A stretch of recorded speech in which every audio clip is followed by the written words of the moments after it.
Bom dia, pessoal, tudo bem?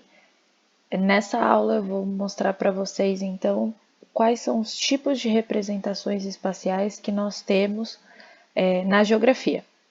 A primeira delas então é a planta. Vocês já devem ter visto esse tipo de representação quando vocês estão no farol e recebem o jornal de algum empreendimento. E nesse jornalzinho, normalmente tem uma imagem de uma planta de um apartamento, de uma casa. E a planta, o que que é?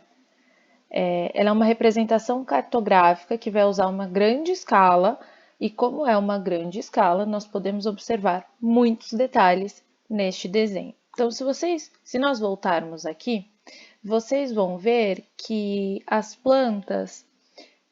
plantas eu consigo observar detalhes de uma casa. Eu consigo observar onde é a escada, onde tem uma mesa, onde até eu poderia colocar um tapete. Então, a escala ela é tão grande que ela vai me mostrar vários detalhes deste local. Então, a primeira representação que nós vemos hoje são as plantas. Uma outra representação cartográfica que nós temos são os croquis. Pessoal, os croquis são mais ou menos esboços ou rascunhos de uma representação espacial para nós comunicarmos visivelmente alguma característica desse espaço. O que significa isso? Eu consigo fazer de forma mais simplificada uma representação do espaço, como se fosse um desenho simplificado de parte de um lugar. Se vocês observarem aqui, esse croquis, ele tem a intenção de me mostrar o quê? Me mostra as ruas e os sentidos que o trânsito nessas ruas ocorre. Tudo bem? Além disso, eu não tenho nada. Eu tenho o nome das ruas e só. Por quê? Porque o intuito do croquis é que ele me mostre simplesmente um esboço, algo mais simples, algo mais rápido, para eu identificar rapidamente a informação que ele quer me passar. Aí nós temos o sensoriamento remoto. Pessoal, o sensoriamento remoto, nós vamos fazer uma atividade em um próximo vídeo em que eu vou ensinar para vocês o uso do Google Earth. Mas nesse momento, eu quero que vocês observem a imagem que vocês têm na tela. E nessa imagem, vocês conseguem ver o seguinte: o funcionamento de um sistema de satélites que me permite ver o nosso espaço. Bom, e como que funciona isso então? Nós vamos ter os satélites, nós vamos ter uma estação de recepção, tudo bem? E vai ser muito importante termos a fonte de energia, que no nosso caso é o Sol. O que acontece então? O Sol, ele manda energia para a Terra, essa energia, ela reflete em todos os objetos que nós vamos ter aqui na Terra, sejam eles casas, prédios, árvores, superfícies de terreno. Essa energia refletida, ela vai e encontra os satélites. Esses satélites, eles processam essa informação através da energia que eles recebem e enviam essa informação para a estação de recepção.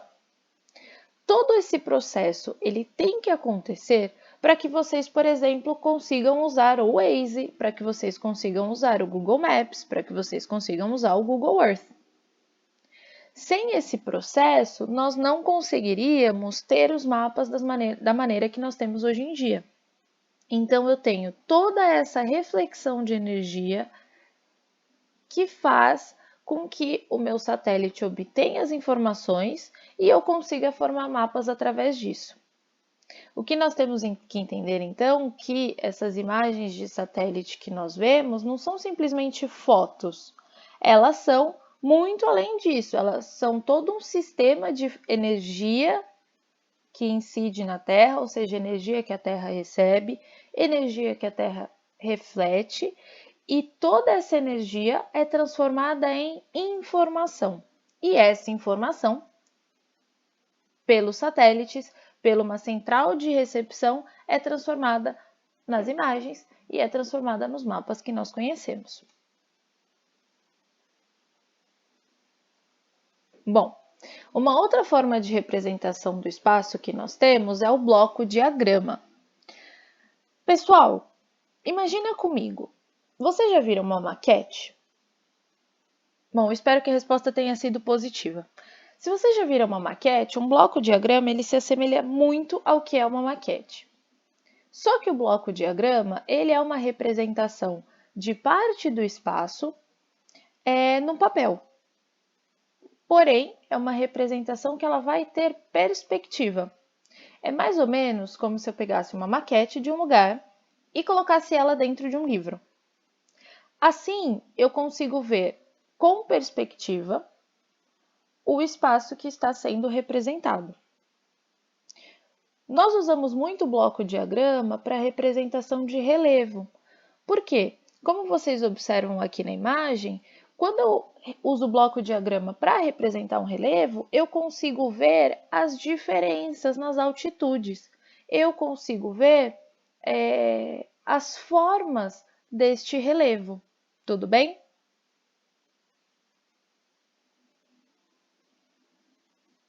E aí, por último, nós temos a maquete. Possivelmente, em algum momento da vida escolar de vocês, vocês já devem ter feito uma maquete. O que é uma maquete, então, pessoal? É uma representação 3D, ou seja, tridimensional, de algo. A maquete, quando ela é feita, ela tem que manter as proporções. Eu não posso simplesmente colocar um bonequinho e um prédio do mesmo tamanho. Não faz sentido, já que um ser humano não tem a altura de um prédio. Quando eu realizo uma maquete, quando eu faço uma maquete, eu tenho que manter as proporções iguais para todos os objetos. Isso quer dizer que eu vou ter uma escala em que todos os objetos vão ser divididos por essa escala. Se a maquete não for feita assim, ela vai ser uma representação incorreta de algo.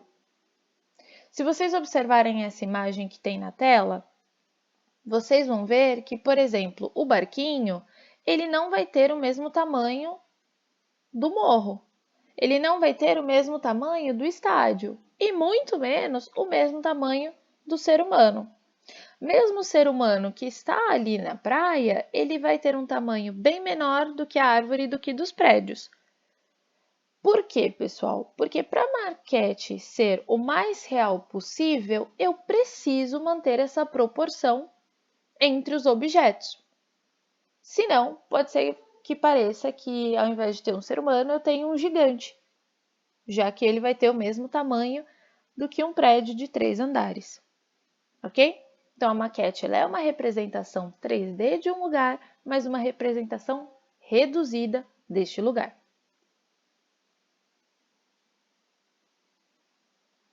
Pessoal, sobre representações do espaço, é isso por hoje. Qualquer dúvida eu estou à disposição, me escrevam e bons exercícios que eu vou passar mais em breve.